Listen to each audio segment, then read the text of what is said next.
Hey everyone, मैं अभिषेक और आप देख रहे हैं हमारा YouTube channel the Shivam educare. आज हम बात करने वाले हैं BHU LLB के 2009 प्रश्न पत्र के तीसरे भाग में, जहां पर हमने पिछले 3 वीडियोस में अभी तक कुल 70 प्रश्नों को सॉल्व कर लिया है 2009 के सेट नंबर 1 को। यदि आपने उस वीडियो को नहीं देखा है तो आप उन वीडियो को देख लीजिए। उसके बाद आज हम इस तीसरे एपिसोड में अगले प्रश्नों की चर्चा हम करने वाले हैं। तो आइए इस वीडियो को शुरू करते हैं। जो हम अभी तक हमने सॉल्व किया है, कितने प्रश्नों को, 70 प्रश्नों को सॉल्व किया है। हम कौन सा सेट लगा रहे हैं, हम लोग सेट नंबर 1। कौन सा सेट नंबर 1 और कौन सी ईयर का पेपर सॉल्व कर रहे हैं हम लोग, 2009 का। तो हमने 70 प्रश्नों को किया। तो हम शुरुआत करते हैं क्वेश्चन नंबर 71 या फिर 71 क्वेश्चन कहता है कि विश्व पर्यावरण दिवस कब मनाया जाता है। तो आप सभी को पता है विश्व पर्यावरण दिवस मनाया जाता है कब, वह मनाया जाता है 5 जून को। तो वर्ल्ड इन्वायरमेंट डे कब मनाया जाता है, 5 जून को। तो इसके हिसाब से ऑप्शन नंबर जो 3 होगा वह सही होगा। क्वेश्चन नंबर 72 की तरफ चलते हैं। क्वेश्चन नंबर 72 कहता है कि हरित क्रांति से क्या अभिप्राय है, मतलब ग्रीन रिवोल्यूशन से क्या मतलब निकलता है। तो ग्रीन रिवोल्यूशन सिंपल सी बात है, जानते होंगे सभी लोग, इसमें कोई परेशानी नहीं होनी चाहिए। वह किससे संबंधित है, कृषि में अधिक उत्पादन से संबंधित है। तो जो इसका सही ऑप्शन होगा वह ऑप्शन नंबर 4 होगा। क्या कि कृषि के उत्पादन में भारी बढ़ोतरी। क्या होगा, कृषि के उत्पादन में भारी बढ़ोतरी। तो इसका ऑप्शन नंबर जो 4 होगा वह सही होगा। ऑप्शन नंबर 73 की तरफ क्वेश्चन नंबर 73 की तरफ चलते हैं। क्वेश्चन नंबर 73 में क्या करना है कि चीज़ों को आपस में मिलाना है, मैच करना है। जैसे कि पूछा है विश्व स्वास्थ्य दिवस कब मनाया जाएगा, विश्व एड्स दिवस कब मनाया जाएगा, विश्व पशु दिवस कब मनाया जाएगा, विश्व खाद्य दिवस कब मनाया जाएगा। तो हम इसके हिसाब से बात करें तो विश्व स्वास्थ्य दिवस कब मनाया जाता है। देखिए इन सभी चीज़ों की हम चर्चा करें तो ए का जो ऑप्शन सही होगा वह कहाँ से मिलेगा। देखिए हम आपको बता दे रहे हैं कैसे कैसे होगा। विश्व स्वास्थ्य दिवस की बात कर रहा है, किसकी, विश्व स्वास्थ्य दिवस की। दूसरा बात कर रहा है किसकी, विश्व एड्स दिवस की, किसकी, विश्व एड्स दिवस की। तीसरी बात कर रहा है विश्व पशु दिवस की। और चौथी बात कर रहा है विश्व खाद्य दिवस की, किसकी, विश्व खाद्य दिवस की। तो आपके ऑप्शन दिए हैं, आपको मैच करना है। तो देखिए जो विश्व स्वास्थ्य दिवस है वह कब मनाया जाता है, 7 अप्रैल को मनाया जाता है। कब, 7 अप्रैल को। और एड्स दिवस सभी जानते होंगे, एड्स दिवस कब मनाया जाता है, वह मनाया जाता है कब, 1 दिसंबर को। कब मनाया जाता है, 1 दिसंबर को। विश्व पशु दिवस कब मनाया जाता है, तो विश्व पशु दिवस मनाया जाता है कब, 3 अक्टूबर को। कब मनाया जाता है, 3 अक्टूबर को। और जो लास्ट बचा वह क्या हो जाएगा, ऑप्शन जो खाद्य दिवस कब मनाया जाता है, तो खाद्य दिवस मनाया जाता है कब, 16 अक्टूबर को। कब, 16 अक्टूबर को। तो यदि हम इन चीज़ों को मिला लेंगे तो जो हमारा ऑप्शन आएगा वह ऑप्शन नंबर 1 सही होगा। 73 का कौन सा, ऑप्शन नंबर 1। तो इन चीज़ों को मिला लीजिएगा आप, वह सही होगा। अब हम चलते हैं अगले प्रश्न की तरफ। क्वेश्चन नंबर 74 क्या कहता है कि हाल ही में, मतलब किस ऐतिहासिक इमारत को हाल ही में यूनेस्को द्वारा विश्व धरोहर की मान्यता प्राप्त हुई है। मतलब 2000 प्रश्न का है, 2009 का प्रश्न है। तो 2009 के आसपास लाल किला को क्या किया गया था,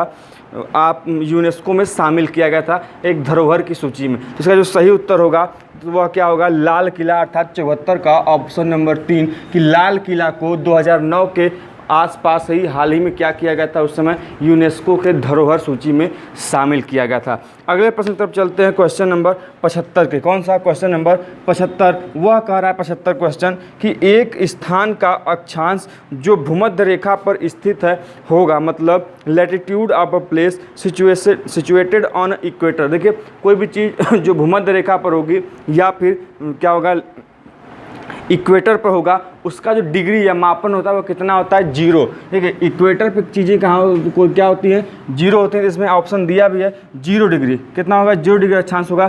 तो इस प्रकार इसका ऑप्शन नंबर 1 क्या होगा, सही होगा। टिक लगाते रहिए, सभी चीज़ों को समझते रहिए। आसानी से कोई चीज़ कन्फ्यूजन हो तो पूछ लीजिए। और हाँ, एक महत्वपूर्ण सूचना ये भी है कि यदि आप पेपर सॉल्व कर रहे हैं पेपर सॉल्व बेशक करिए, साथ ही में प्रैक्टिस करते रहिए। और जिन चीज़ों के आपके पास मैक्सिमम चीज़ें लीगल की आपको इस चैनल पर पढ़ा दी गई हैं, मैक्सिमम चीज़ें, चाहे लीगल टर्म्स हो, चाहे कोई भी जो चीज़ें जो लीगल में पूछी जाती हैं, चाहे रेप, एडल्ट्री, थेफ्ट, एक्सटॉर्शन, उसके बाद दोनों में डिफरेंसेस क्या होते हैं, ऑफेंस के प्रकार, लॉ क्या होते हैं, इन सभी चीज़ों की चर्चा हमने इस चैनल के माध्यम से कई अन्य वीडियो में की हुई है। यदि आप नहीं देखे हैं अभी तक तो जाइए चैनल को विजिट करिए और वहाँ पर ये सभी चीज़ें आपको मिल जाएंगी वहाँ पर, देखिए। तो आगे हम बात करते हैं, अगले प्रश्न की तरफ चलते हैं, क्वेश्चन नंबर 76 की तरफ। जो हमारा क्वेश्चन नंबर 76 है, 76 है, वह क्या कहता है? वह कहता है कि भूमि की, एक मिनट ये क्वेश्चन क्लियर नहीं है, the layer of rock lying beneath on earth surface suddenly break down due to, किसके कारण टूट जाती है? तो वह ज्वालामुखी, भूमि के अंदर पाई जाने वाली चट्टानों की परतें अचानक टूट जाती हैं। यह किससे टूटती हैं, यह पूछा गया। तो यह टूटती हैं किससे? ज्वालामुखी दबाव के कारण। किसके कारण टूटती हैं? ज्वालामुखी दबाव के कारण। तो इसका ऑप्शन नंबर जो 1 होगा वह क्या होगा? सही होगा। अगले प्रश्न की तरफ चलते हैं। ऑप्शन को क्वेश्चन नंबर क्या है? 77 है। देखिए कई अन्य चैनल है जो आपको केवल और केवल लीगल के प्रश्न सॉल्व कराते हैं या फिर पॉलिटी के प्रश्न सॉल्व कराते हैं, लेकिन यहाँ पर हम आपको हिंदी को छोड़ के बाकी सभी चीज़ें हम आपको सॉल्व कराएंगे। यदि आप कहें, यदि आप सभी का मन हो तो बताएं हमें, हिंदी भी सॉल्व कराया जाएगा। लेकिन हिंदी को छोड़ के जितने प्रश्न हैं, हिंदी और रीजनिंग और मैथ, 3 चीज़ों को छोड़ के सभी प्रश्न आपको यहाँ पे कराए जाते हैं। लेकिन यदि अन्य चैनल पर जाएंगे तो आपको केवल लीगल चाहे पॉलिटी के प्रश्न आपको कराए जाएंगे, लेकिन यहाँ पर बाकी सभी चीज़ें भी कराई जाएंगी। हम अगले प्रश्न की तरफ चलते हैं। अगला प्रश्न है हमारा कौन सा? 77, कि सूर्य के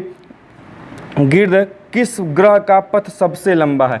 सूर्य के इर्द गिर्द किस ग्रह का पथ सबसे लंबा है? तो ऑप्शन दिया हुआ है कौन सा? प्लूटो, अर्थ, सैटर्न, वीनस। देखिए तो प्लूटो, उस समय तक प्लूटो को मान्यता, हालांकि कुछ बाद में निकाल दिया गया है प्लूटो को, लेकिन इसके हिसाब से प्लूटो जो है वह सूर्य का सबसे लंबा पथ होगा। क्यों? क्योंकि उसकी जो दूरी है वह क्या है? अन्य ग्रहों की अपेक्षा दूर है। मतलब सूर्य यहाँ है तो प्लूटो यहाँ है, बाकी अन्य ग्रह यहाँ है, तो किसका लंबा पथ होगा? प्लूटो का होगा। इसके ऑप्शन के हिसाब से जो सही उत्तर होगा ऑप्शन नंबर 1, 77 का सही होगा। अगले प्रश्न तक चलते हैं, क्वेश्चन नंबर 78 क्वेश्चन कहता है कि निम्नलिखित में से किस महासागर का आकार अंग्रेजी के एस अक्षर से मिलता है? मतलब कि which of the following ocean has the shape of English alphabet S, मतलब कौन सा महासागर है जिसकी आकृति यस आकार की है? तो यदि हम इसका उत्तर बताएं तो उत्तर होगा क्या? अटलांटिक महासागर। कौन सा? अटलांटिक महासागर। तो इस प्रकार इसका जो सही ऑप्शन होगा वह कौन सा होगा? Option number 2। अगला हमारा प्रश्न है 79 प्रश्न कहता है क्या? कि 79 कहता है कि भारत में निम्नलिखित में से किस शहर का तापमान साल भर सुहावना रहता है? मतलब कि which of the following city in India has the modest temperature through out the year. जो इसका सही उत्तर होना चाहिए वह होना चाहिए क्या? बंगलुरु। क्या होना चाहिए? बंगलुरु। इसका ऑप्शन जो सही होगा मेरे हिसाब से वह कौन सा होगा? वह होगा 79 का 3 होगा। अगले प्रश्न से अब चलते हैं 80 क्वेश्चन जो है, क्वेश्चन नंबर 80 की तरफ। वह क्या कहता है कि भारत की जलवायु मुख्य रूप से ट्रॉपिकल है, क्योंकि, मतलब कि the climate of India is mainly tropical because, क्योंकि यह हिंद महासागर का इस पर अत्यधिक प्रभाव है।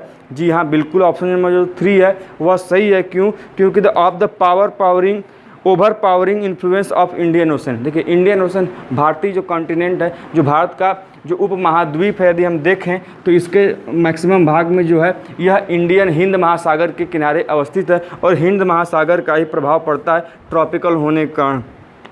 इसका जो ऑप्शन नंबर जो सही होगा 80 का, वह कौन सही होगा? Option number 3। अगला हमारा प्रश्न है कि दुधवा नेशनल पार्क कहाँ स्थित है? तो सभी लोग जानते होंगे, और जो नहीं जानते हैं या इंपॉर्टेंट क्वेश्चन करके राइट डाउन कर लेंगे या याद कर लेंगे कि दुधवा नेशनल पार्क कहाँ पर स्थित है। यह कहाँ पर है? उत्तर प्रदेश में। कहाँ पर? यूपी में। कहाँ पर? यूपी में है। तो इसका ऑप्शन नंबर जो सही होगा वह 1 होगा। यदि हम पूछ दें कि जिम कॉर्बेट नेशनल पार्क कहाँ है? जिम कॉर्बेट नेशनल पार्क, तो यह उत्तराखंड में। कहाँ पर है? उत्तराखंड में। यदि हम आपसे क्वेश्चन पूछ रहे हैं, हमें कमेंट बॉक्स में बताइएगा कि वर्तमान में उत्तर प्रदेश में टाइगर रिजर्व की संख्या कितनी है और हाल ही में कोई एक नया टाइगर रिजर्व बना है, वो कौन सा है? हमें बताइएगा। यदि नहीं पता पाएंगे या फिर हम अगले वीडियो में आपको इसकी बात की चर्चा हम कर देंगे। अगला प्रश्न है हमारा 81 हो गया। 82 प्रश्न है कि घाना पक्षी विहार कहाँ स्थित है? तो घाना पक्षी विहार, देखिए राजस्थान जो है, राजस्थान में घाना पक्षी विहार स्थित है। कहाँ पर? राजस्थान में। कहाँ पर? राजस्थान में। तो इस प्रकार इसका ऑप्शन नंबर जो सही होगा वह कहाँ स्थित होगा? पूछा है किसके बारे में? घाना पक्षी विहार। किसके बारे में? घाना पक्षी विहार। और कहाँ पर स्थित है यह? राजस्थान में। कहाँ पर है बेटा? राजस्थान में। अगला हमारा प्रश्न है क्वेश्चन नंबर 83।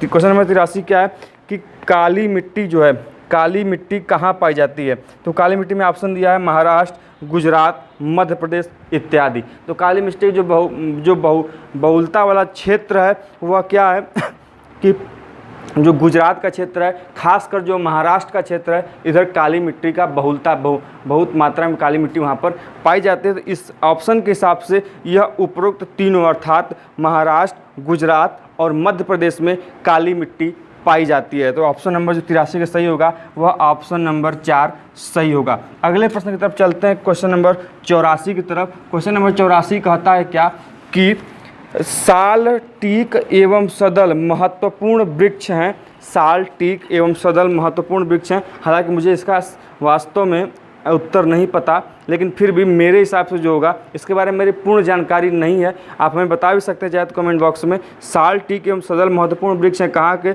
यह पतनशील वन के उदाहरण है। किसके? पतनशील वन के। और इसके हिसाब से सही उत्तर होना चाहिए कौन सा? Option number 2। ये मेरे लिए थोड़ा कन्फ्यूजनस है, आप सब भी चाहें तो इस पर मेरी सहयोग कर सकते हैं, उत्तर बता सकते हैं। अगला हमारा प्रश्न है क्वेश्चन नंबर 85। कौन सा?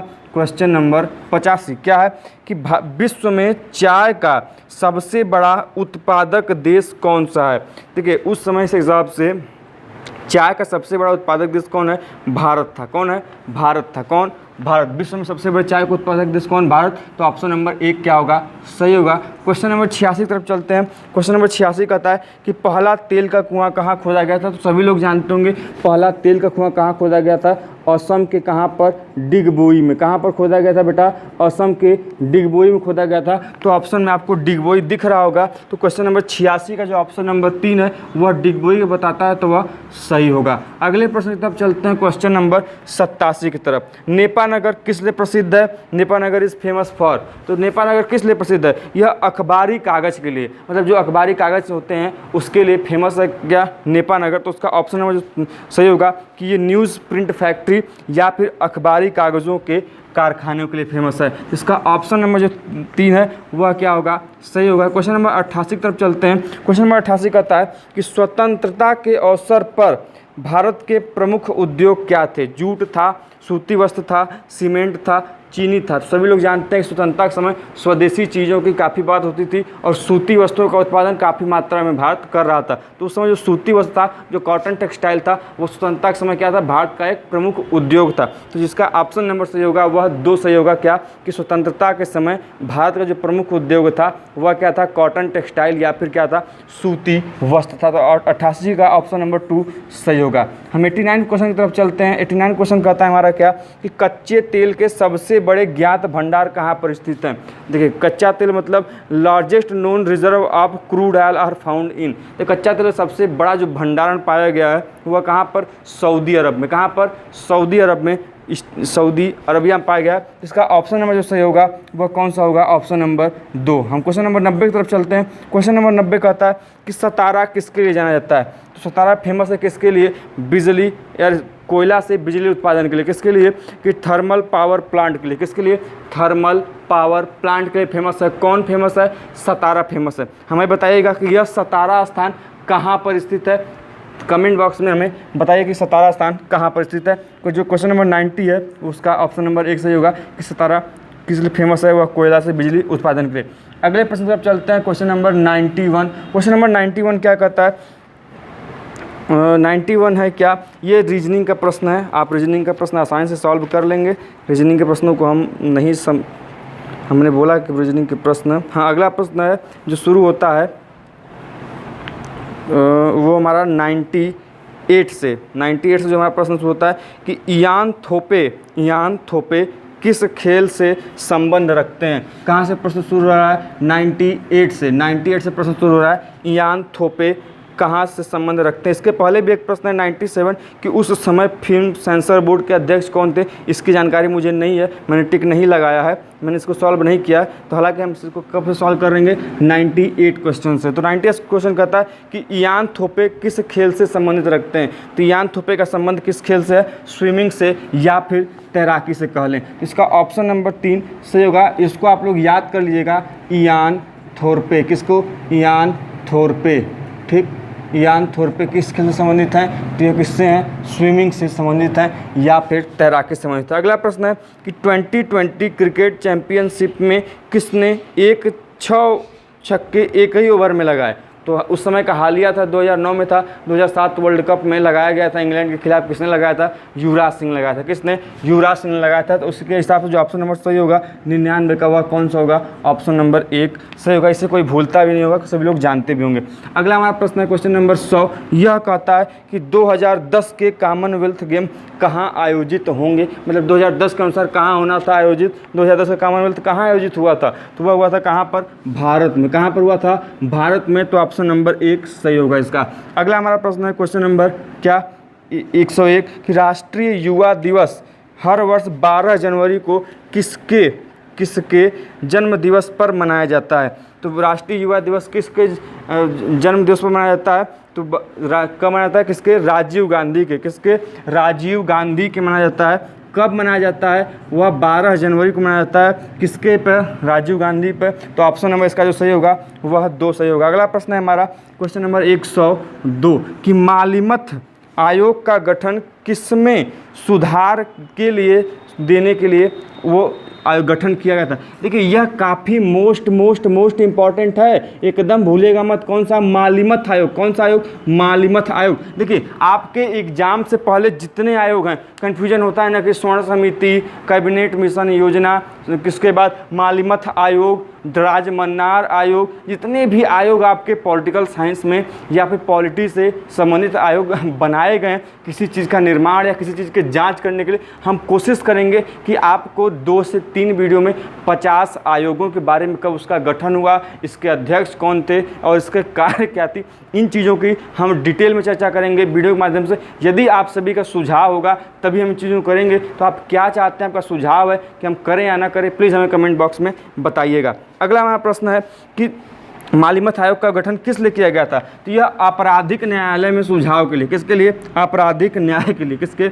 आपराधिक न्याय के लिए। अब इसका कई बार ये क्वेश्चन रिपीट भी किया हुआ है, ध्यान रखिएगा। यह क्वेश्चन रिपीटेड क्वेश्चन है, 2009 के बाद भी पूछा गया। तो बाद में क्या जोड़ दिया गया कि प्लस प्रशासनिक सुधार के लिए भी इस आयोग का गठन किया गया। किसके?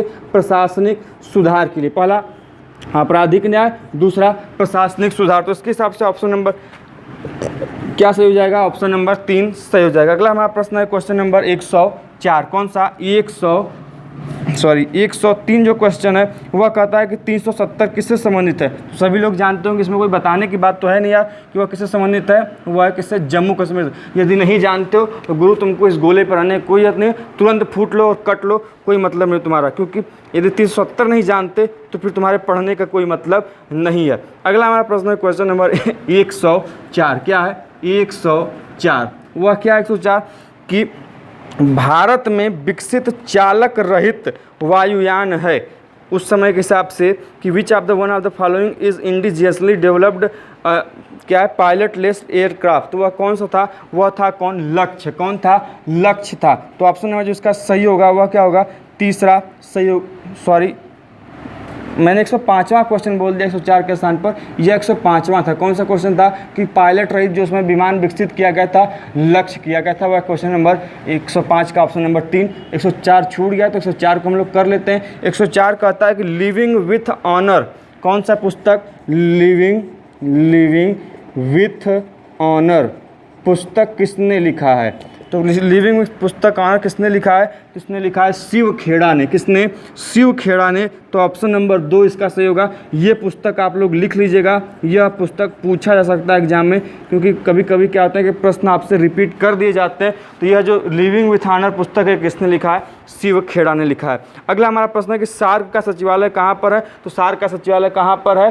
काठमांडू में है। और काठमांडू कहाँ पर है? नेपाल में है। तो इस प्रकार इसका जो ऑप्शन नंबर जो सही होगा 106 का, वह कहाँ पर होगा? ऑप्शन नंबर 1 सही होगा, काठमांडू। और काठमांडू कहाँ पर है? नेपाल में है। हमें बताइए कि सार्क के कुल कितने सदस्य देश हैं? कमेंट बॉक्स में जल्दी से बता दीजिए गुरु। अगला हमारा प्रश्न है कौन सा?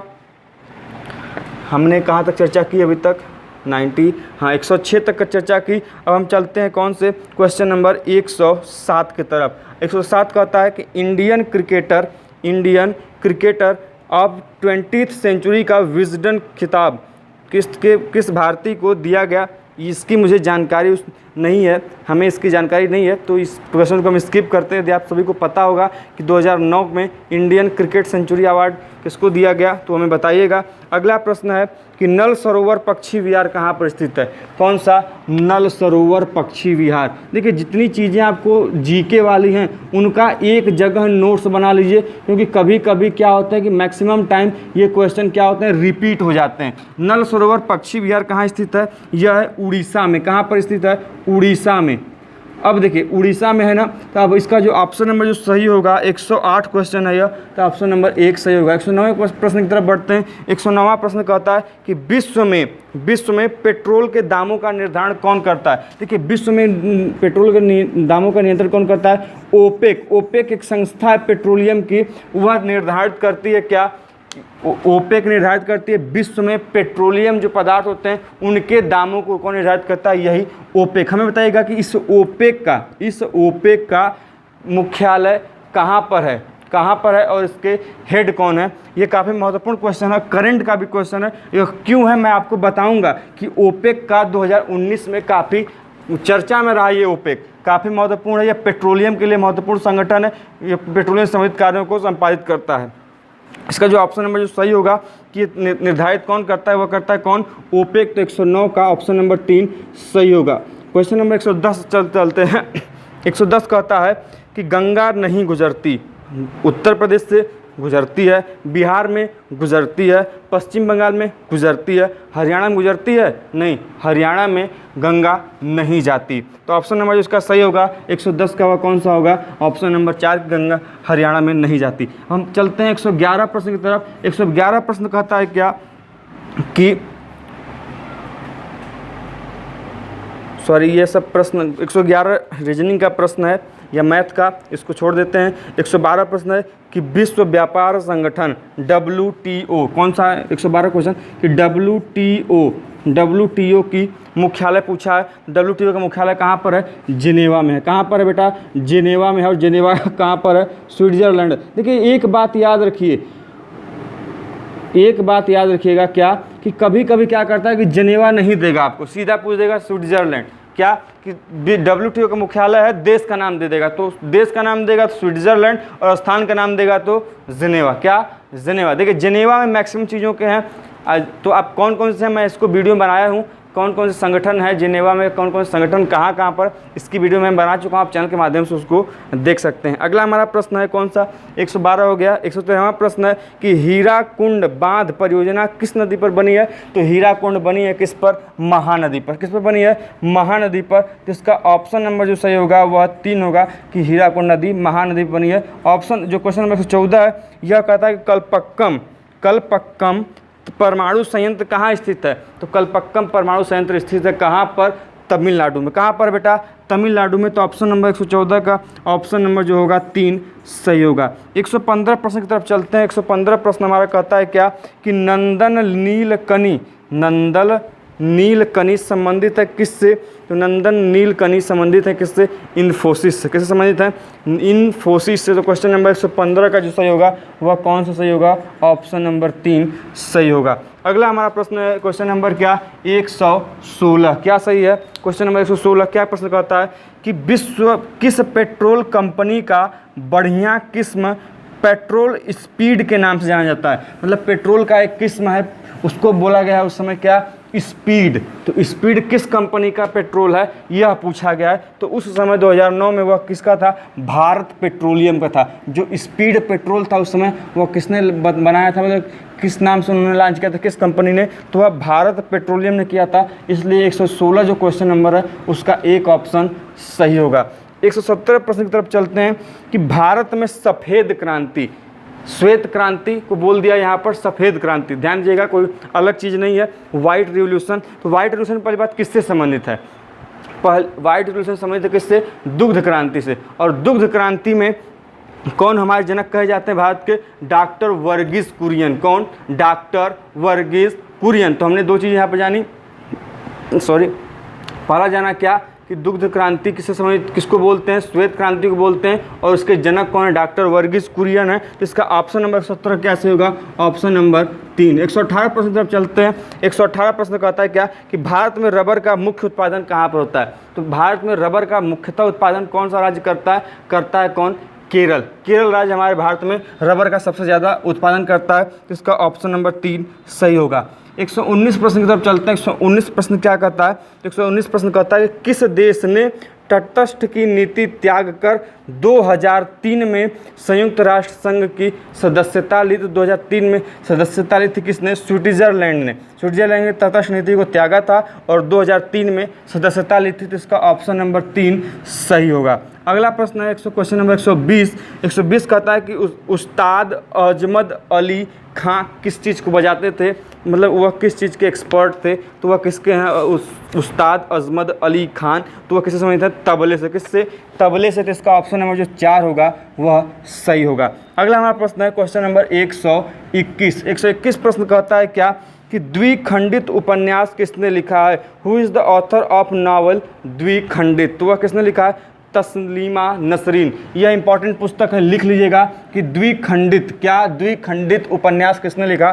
तस्लीमा नसरीन ने लिखा। ऑप्शन नंबर 3 से होगा। देखिए पिछला प्रश्न यदि सॉल्व किया होगा आपने 2008 का पेपर, तो उसमें पूछा हुआ है क्या कि तस्लीमा नसरीन किस देश से संबंधित हैं, किस देश की लेखिका हैं? तो ये किस देश से बिलोंग करती हैं? बांग्लादेश से। यदि आपने पेपर अभी नहीं देखा 2008 का, सॉल्व नहीं किया हुआ है, तो आप चैनल के माध्यम से कई 5 पार्ट में वीडियो बना दिए गए हैं, उसको आप जाकर उसको देख लीजिए, क्योंकि पेपर से 20 से 30% प्रश्न पूरे के पूरे एट इट इज़ क्या होते हैं? कॉपी होते हैं, पूछ ले जाते हैं एग्जाम में। तो पेपर जितना साल का सॉल्व करेंगे वह आपके लिए उतना ही ज़्यादा फायदेमंद होगा। अगला हमारा प्रश्न है क्या कि अगला हमारा प्रश्न 122 कि कब शुक्र ग्रह 5 बार सूर्य के सामने आता है? कब शुक्र मतलब planet Venus come 5 times in front of sun? तो वह कब आता है? 8 जून को आता है। कब आता है? 8 जून को। यह नया प्रश्न होगा, कुछ लोग नहीं जानते होंगे कि कब शुक्र ग्रह 5 बार सूर्य के सामने आता है। वह कब आता है? 8 जून को। इसका ऑप्शन नंबर 2 सही होगा। अगले प्रश्न की तरफ चलते हैं। Question number 123। 123 कहता है कि भारत में लौह धातु का भंडार नहीं है। झारखंड में लौह धातु का अयस्क पाया जाता है, बिल्कुल। कर्नाटक में भी पाया जाता है और तमिलनाडु में भी कुछ मात्रा में पाया जाता है, लेकिन गुजरात में लौह धातु के अयस्क या फिर भंडार नहीं है। तो इसका ऑप्शन जो सही होगा ऑप्शन नंबर 2 123 का सही होगा। कि कहाँ पर नहीं पाए जाते बेटा? वह पाए जाते कहाँ पर नहीं? गुजरात में। जैसे कि झारखंड में पाए जाते हैं, तमिलनाडु में पाए जाते हैं, इन क्षेत्रों में लौह अयस्क हमें देखने को मिलता है। अगला हमारा प्रश्न 24 कि कौन सा राज्य बांग्लादेश द्वारा 3 तरफ से घिरा हुआ है? जो 3 तरफ से घिरा हुआ है तो इसको एक ट्रिक नाम दें। यदि 3 तरफ से घिरा है तो उसके नाम में त्रि आएगा। तो कौन सा ऐसा राज्य है? त्रिपुरा है ना, तो इसको 3 तरफ से घिरा हुआ है तो त्रिपुरा हो गया। तो इसको सिंपल से याद कर लेंगे कि बांग्लादेश त्रिपुरा को 3 तरफ से घिरे हुए है। कितने तरफ से? 3 तरफ से। वह कौन सा राज्य होगा? त्रिपुरा। तो ऑप्शन नंबर 2 इसका सही होगा। 125वां हमारा क्वेश्चन क्या कहता है? वह कहता है कि बुद्ध द्वारा सुझाए गए अष्टरूपी मार्ग में क्या नहीं आता? तो क्या नहीं, आपको पता होगा तभी सभी चीज़ें पता होंगी। अष्टांगिक मार्ग में उन्होंने 8 नियमों को बताया है। किसने? बुद्ध ने। किसी भी भिक्षु के लिए, जो बौद्ध भिक्षु होता है, उनके लिए अष्टांगिक मार्गों का प्रतिपादन किया गया था, जिसको हम अष्टांगिक मार्ग कहते हैं या 8 फोल्ड पाथ कहते हैं। तो यह जो उसमें 8 विचार हैं, उसमें से 4 विचार दिए गए हैं, उसमें से एक कोई गलत है, 3 सही है। तो उसमें से वही जो गलत है उसको निकालना है। जैसे शुद्ध आचार, राइट स्पीच सही है। राइट कंटेम्पलेशन मतलब शुद्ध विचार, वो भी सही है। शुद्ध इच्छा और शुद्ध व्यवहार, इसमें जो शुद्ध इच्छा है यह अष्टांगिक मार्ग में नहीं आता। तो वो ऑप्शन नंबर जो सही होगा 125 का वो कौन सा होगा? Option number 3। 126वां हमारा प्रश्न कहता है कि संगम काल किसके साथ संबंधित नहीं है? तो संगम काल में जानते होंगे कि 3 प्रमुख राज्य थे संगम काल के। कौन? चेर, चोल और पांड्य। कौन? चेर, चोल और पांड्य। और बात ये भी ध्यान रखिएगा कि संगमकालीन साहित्यों की रचना में इन तीनों में से कौन से राजवंशों ने सबसे अधिक महत्वपूर्ण योगदान दिया था? तो वह पांड्यों ने दिया था। किसने? पांड्यों ने। देखिए चेर, चोल और पांड्य यह संगमकालीन 3 प्रमुख राजवंश थे। और इनमें से ऑप्शन दिया चौथा पहलव। तो पहलव या पल्लव इसमें प्रमुख शासन राजवंश नहीं थे। तो इसका ऑप्शन नंबर जो 4 होगा वह सही होगा। अगला हमारा प्रश्न है क्या 127वां कि अजंता की कलाकृतियाँ किस काल से संबंधित है? तो जो अजंता की कलाकृति है, यह अजंता कलाकृति गुप्त काल से संबंधित है, जहाँ पर बौद्ध पेंटिंग्स हमें देखने को मिलती हैं। कहाँ पर बौद्ध पेंटिंग्स देखने को मिलती है? अभी कभी प्रश्न पूछ देता है कि अजंता की पेंटिंग्स का संबंध किस धर्म से है, तो किस धर्म से बेटा? बौद्ध धर्म से संबंधित है। इसमें जातक कथाओं का वर्णन हमें देखने को पेंटिंग्स के रूप में मिलता है। तो यह किस काल से संबंधित है? अजंता के पेंटिंग गुप्त काल में। और इसका ऑप्शन में जो सही होगा वह क्या होगा? 104। 128वें प्रश्न तरफ चलते हैं। 128वां प्रश्न हमारा क्या कहता है? 128वां प्रश्न कहता है कि इनमें से सबसे प्राचीन जनपद कौन सा है? प्राचीन जनपद की बात कहा है, ऑप्शन है पांचाल, अमरावती, ताम्रलिप्ति, कांचीपुरम। तो इसमें जो पांचाल है सबसे प्राचीन क्या है? यह जनपद माना जाता है। तो इसका ऑप्शन नंबर जो 1 होगा सही होगा। क्वेश्चन नंबर 129 तरफ चलते हैं कि 1857 के समय विद्रोह के समय भारत का गवर्नर जनरल कौन है? यह प्रश्न कई बार पूछा गया है। ये बात ध्यान रखिएगा, 1857 से संबंधित चीज़ें आपसे पूछ दी जाती हैं कि 1857 का प्रथम नेता कौन था, 1857 के राष्ट्रीय विद्युत की संज्ञा किसने दी थी, कि 1857 के समय कौन था, कि वायसराय या गवर्नर जनरल कौन था। ये सभी जो चीज़ें आपसे पूछी जाती हैं। तो 1857 के समय जो भारत का गवर्नर जनरल था वह कौन था? लॉर्ड कैनिंग था। कौन था बेटा? Lord Canning. इसे रट लीजिए, याद कर लीजिए, लिख लीजिए, चाहे गजनी बन जाइए, लेकिन याद करके ही मानिए। तो 129 का जो ऑप्शन नंबर सही होगा वह कौन होगा? 3। और लास्ट प्रश्न आज की वीडियो का और इस पेपर का लास्ट प्रश्न 130 प्रश्न कि भारत में मुगल साम्राज्य किसने स्थापित किया? सभी को पता होगा भारत में मुगल साम्राज्य स्थापित किया था किसने?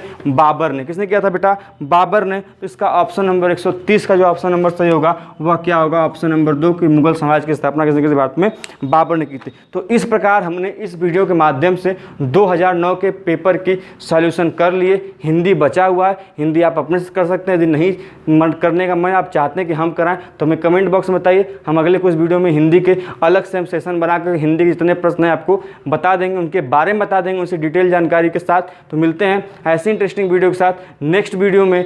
तब तक के लिए जय हिंद, जय भारत।